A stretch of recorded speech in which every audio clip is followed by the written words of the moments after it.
Welcome back, sisters. I'm your witchy guy, Jessica Clemons, giving you my Hocus Pocus 2 breakdown. You know I love all things Halloween, so I promise to not let you down, especially in my witch dress. I have a lot of these. And let me tell you, I cried at this movie. I loved it. I cannot wait to share with you all the callbacks to the first movie that I saw because there's a ton. So let's get started. And also, just so you guys know, I'm gonna be spoiling this movie. So if you haven't seen it, go ahead and go watch it right now and then come back to this breakdown where I show you all these things because it's a lot.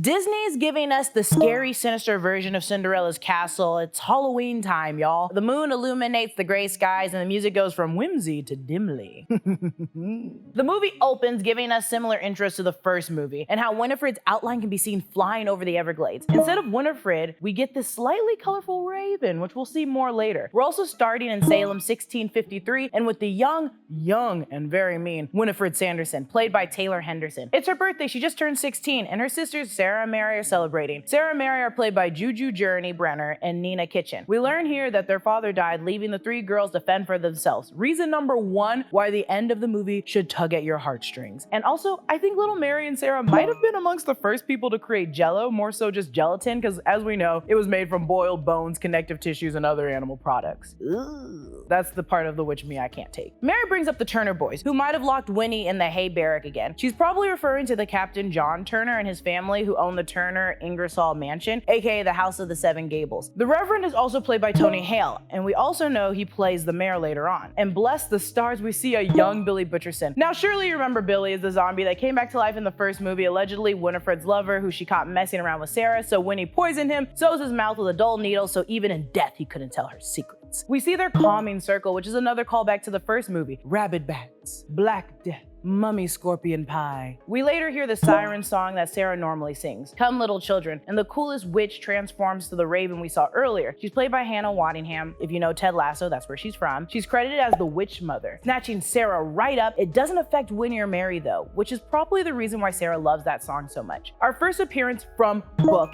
It's been too long. Book holds all the spells and is the key to all witchcraft in the first movie. I don't think we ever got such an up close and personal view of the inside of the book, but it's officially declared the manual of witchcraft and alchemy with all loads of different spells. Mary mentions doing the cat spell on John Pritchett, another callback to the spell that we've done on Thackeray Binks in the first movie. Thackeray Binks! If you don't have a black cat named Thackeray Binks, you're doing it wrong. Thackeray. We're in Salem during present day now. Skeleton Stand by Lovecraft plays while Becca bikes by little costume children and a Puritan villager walks right past. Perfect. It must be Halloween time. It's nice to add that the original movie shot in Salem, Massachusetts, but this one did not. Once they switched directors, they decided to shoot in Rhode Island, but they keep the Salem essence and Providence style buildings there, so it kind of feels the same. We also see the raven above, could be the eyes from the witch mother at the beginning. The girls, Cassie played by Lila Buckingham, Becca played by Whitney Peake, and Izzy played by Melissa Escobedo, attend Samuel Skeleton High School. Samuel Skeleton was the first pastor of the Church of Salem. Go Puritans! That's their mascot. And Becca just turned 16, the year witches get their powers.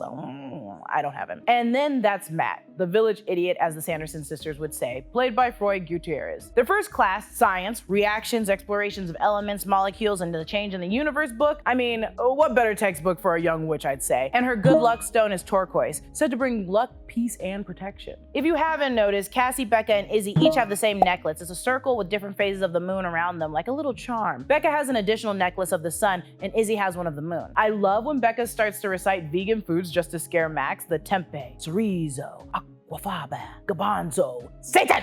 When she says Satan, it sounds like Satan, so I understand where Cassie's coming from. I like this more than Max giving Allison his phone number in the middle of class like in the first movie, because what was that? We see the sign for the 27th annual Salem Scare Fest, 3 centuries of history, a weekend of fun. The man most excited for this is Tony Hale, who plays the mayor Jeffrey Chask, also Cassie's father. They note how her family dates all the way back to witch trials, which is probably why he loves Halloween so much. I love the mayor just being a parent that's supportive of his daughter, even playing around with witch stuff. Like, he's very encouraging, he thinks it's really cute. If the movie went away that was like, no witch things, even as a joke, I wouldn't have liked it as much. So I like how the mayor's character is. The Sanderson sisters' house is now settled in a suburb and renamed Old Salem Magic Shop, Potions and Gifts. There's a trolley called Gilbert the Great Ghost Trolley right outside. The owner and entertainer is Gilbert, played by Sam Richardson, which whenever I see this man, all I can think about is the baby sketch from I Think You Should Leave. The new Sanderson house is filled to the brim with memorabilia. It's basically a gift shop. We see the Thurston poster in the back, back, the Houdini poster as well later, the imitation black flame candles that you can buy from the first movie, and magic salt. We see Book, a black cat, not Thackeray Binks though, this is Cobweb. We also see Salem Apothecary, which could be a callback to earlier where the Sanderson sisters' father's profession. Angelica leaves, which are known for general protection, especially against evil spirits and hex break-ins. You know, a lot of spooky stuff. You know, a lot of spooky magic shops or occult shops usually have just like a ton of stuff in them and a lot of different witchy things, so I think the art department was just trying to give that lure off. We get the callback to Emily Binks' death, the reason the Sanderson sisters were hanged in the first place. I love that instead of telling us the rules about the Sanderson sisters coming back, we actually just get a heckler, like just a heckler in a crowd that's confirming everything for Gilbert. Like, that black flame candle can only bring them back for one night, dude. Stop asking questions and stop being a The historic district, once home to the Sanderson sisters in the 1600s, is now a national landmark, with the forbidden forest nearby that Becca felt drawn to. Once Izzy places the photo of the three girls down, Becca lights the black flame candle. It won't go out. We hear Sarah's song that she sings in the first movie that lures children. You remember the Garden of Magic song. In the first movie, when the Sanderson sisters arrived, the wind howled indoors, the ground shook, light bulbs burst, and the green light beckoned underneath the floorboards. Here, the ground still shakes, but a red light crack extends in the forest. But I love that for a brief moment, they turn off the moon. That's so insane. The Sanderson sisters are back. They're immediately singing, and I love this. Bette Midler said, "Let me sing."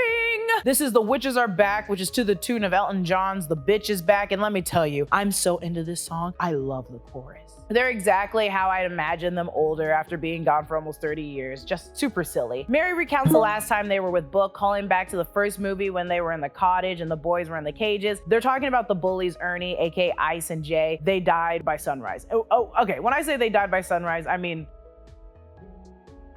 they take them to Walgreens for age-defying products, which is funny because I feel like they should have just done that in the first movie. And it originally was a deleted scene cut from the first movie. When the automatic doors open, it's completely foreign to them, pure magic. They take it as a note that how powerful that those girls are. How can we forget the Sanderson Sisters March?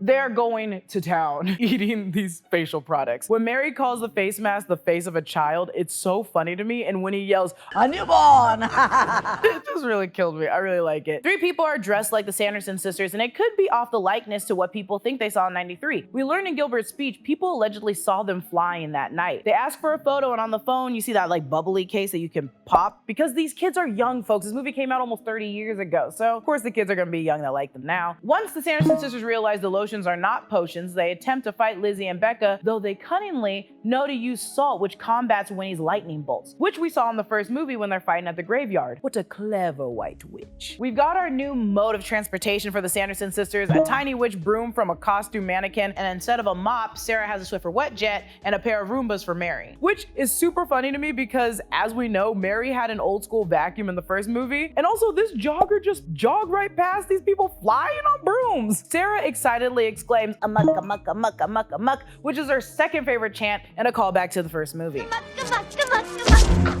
When the Sanderson sisters get home, Sarah's immediately saddened to not find her lucky rat tail, but excited to see a boy, which both, again, are callbacks to the first movie. In a peculiar chain of events, Gilbert actually witnessed the Sanderson sisters in '93. He said a bunch of boys stole all my candy, probably Ice and Jay, and he watched the witches die at the cemetery. The flashback gives us Alice, Danny, and Billy, Max lying on the ground, all just like in the first movie. They're going to do the power spell, which was warned to us at the very beginning of the movie, but Winnie refuses to read the warning label that comes attached, which later on at the end of the movie bites her in the butt. They need to find a former lover's head, witch's butter, juice of an Aurelia berry, one petrified spider, and one drop of thy enemy's blood. The recipe, I guess, is a little loose because you can use like a spider from a fair prize, so do with it what you will. First, starting with Trask's blood, while Gilbert goes to Billy's grave to retrieve his head. And guess who's alive? Billy. Billy's been alive this entire time, and he's played by my favorite person on the planet, Doug Jones. He's reprising the role. Doug also mentioned in an interview that the wig he's wearing is the same wig from the first movie. It had been sitting on the producer David Kirshner's office all these years. Technically, Billy laid himself back to rest, but he never went back to sleep. My favorite part is Billy actually correcting the old story that Winnie was in love with Billy and Billy cheated on her with Sarah. I guess he kissed her once and she sullied his name since.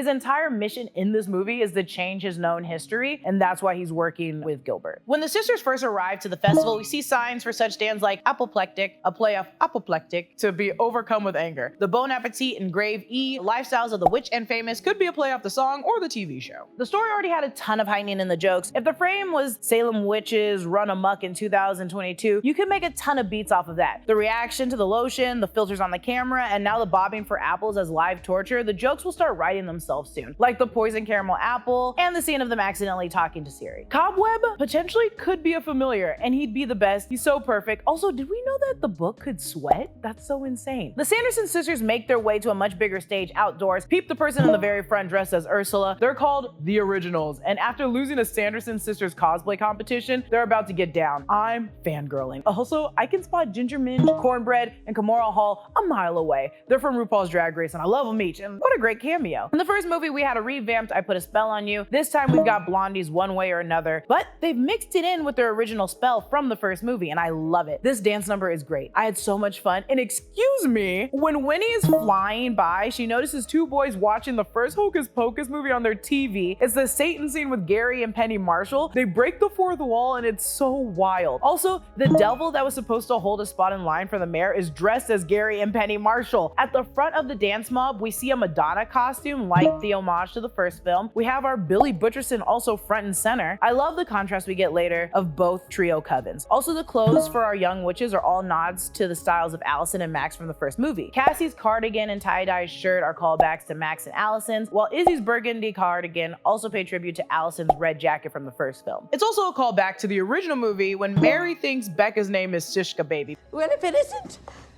What's her name again? Shishka Baby? Because in the first movie, she referred to Danny as Shishka Baby. And she's so well fed, isn't she?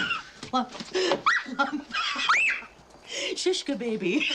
Billy and Gilbert getting along is one of the best side stories I could have asked for. Gilbert promised Billy all these items would help heal Winnie, but when Billy finds out the truth, he loses Billy, mainly even as a friend. Also, the two people that walk by could be dressed as the ghosts from the Haunted Mansion, and I think that's just really fun. Either way, Gilbert reaches to yank Billy's head off, and he says, "Not again," because he lost his head in the first movie, and he's just gonna keep losing his head. That's what happens to zombies. When the mayor pulls up to his house and the Sanderson sisters think it's the sun rising, Mary says this. My mistake, it's just a very small bus.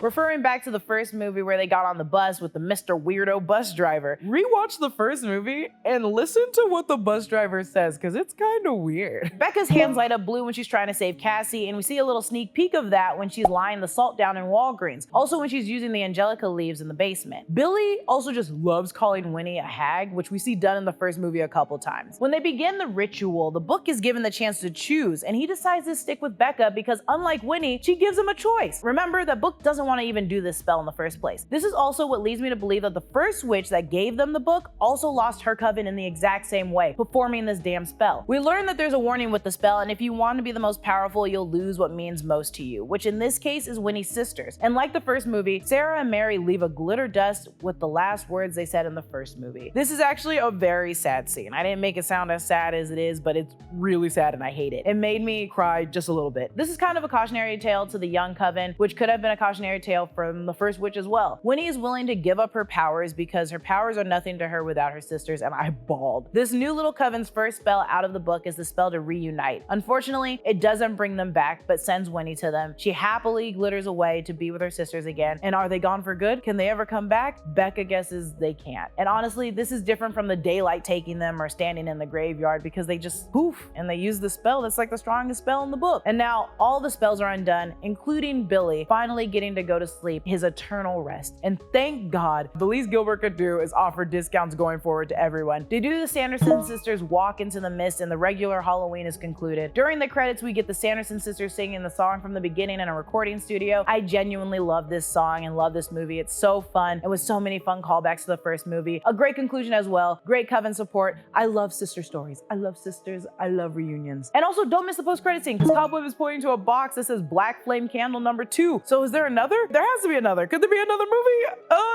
It's endless. Its possibilities are endless. And that is my breakdown and Easter egg video for Hocus Pocus #2. I really like the movie. I cried during the movie. It's nostalgic for me. And definitely a bundle of goofs. A very warm, family, spooky Disney movie. Follow me on Instagram and Twitter at Clemons. Follow New Rockstars. Subscribe to New Rockstars for more horror content. Check out The Break Room, where we'll be talking about all kind of horror and Halloweeny things in October. Thanks for watching, and remember, it's all just a bunch of hocus pocus. Yeah!